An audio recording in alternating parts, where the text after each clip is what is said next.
Kərbala insanlara kamillik öyrədən bir məktəbdir. Bir tərəfdə böyük kişilərin insanlara öyrətmiş olduqları böyük bir məktəb var. Bir tərəfdə isə ən alçaq məxluqların insanlığa öyrətdiyi qaçınılması zəruri olan xüsusiyyətlər toplumu var. Biz bugün böyük kişilərin və böyük xanımların Kərbalada gördüyü işlərlə tanış olacaq. Gələn videoda isə ən alçaq məxluqların.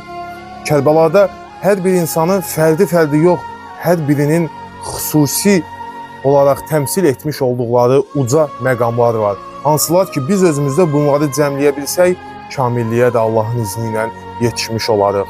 Məsələn, İmam Hüseyin əleyhissalam fədakarlığın, müqavimətin, zülmə yox deməyin, insanların, ümmətin tərbiyəsinin, əmr bə məruf və nəhyəz münkər, yəni insanları yaxşılığa dəvət və pislikdən çəkindirmənin bir nömrəli nümunəsidir.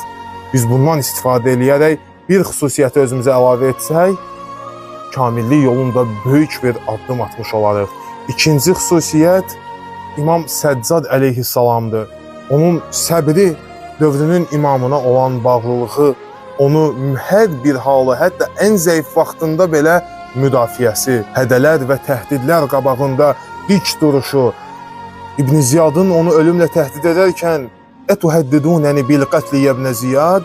Məni ölümlə təhdid edirsən ey İbn Ziyad? "İnnel qətlə lənə adə və kəramətuna minallahi şəhadə" cümləsini buyurur. Ölüm bizim üçün adətdir və Allahdan kəramətimiz onda şəhadətdir.